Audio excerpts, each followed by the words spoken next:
Dahil wala ring mangyayari. Shalom everyone! Welcome to Long's Conversation. Ang tanong natin ngayong araw na to, Pastor, napapansin mo ba?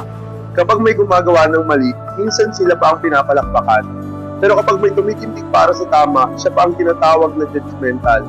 Bakit po gano'n?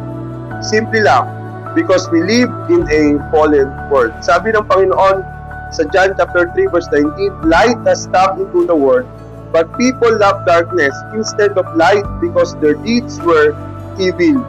Mas komportable ang tao sa dilim kasi hindi sila na-expose. Ang ilaw kasi hindi nananakit pero nakaka-reveal. Imagine mo, pag may ilaw sa kwarto, makikita mo yung kalat. Ang solusyon ba ay linisin ang kwarto o patayin ang ilaw? Minsan mas pinipili ng society na patayin ang ilaw. Sabi ng salita ng Diyos sa 2 Timothy chapter 4 verse 3, darating ang panahon na ang tao ay maghahanap ng mga guro na magsasabi ng gusto nilang marinig. Kaya kung sino ang mag-preach ng kabanalan, sasabihan nila na ang toxic mo. Pero kung sino ang mag-affirm ng kasalanan, sabihin nila ang labing mo naman. Pero tandaan natin, acceptance is not always love. Kung mahal kita at nakikita ko na susunog ang bahay mo, hindi kita sasabihin ng okay lang yan, be happy. Ang totoong pag-ibig nagsasabi ng katotohanan.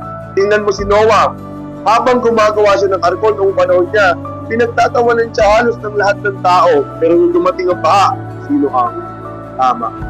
Kagaya din ng Panginoong Hesus mismo, tinanggap ba siya ng society? Hindi. He was crucified. Bakit?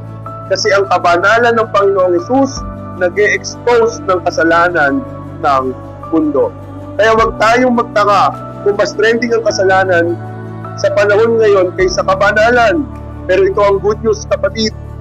Hindi porket minority ang kabanalan, mali na ito. Minsan ang tama ay hindi majority, pero approved ng Diyos.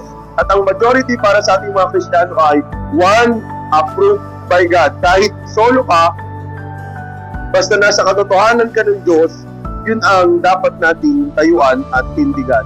So the question is not ano ang tanggap ng society. The real question is ano ang tanggap ng Diyos. Pero bilang Kristiyano, lagi natin tandaan, bagamat nasa atin ang katotohanan, sabi ng 1 Corinthians 16 verse 14, always do everything in love.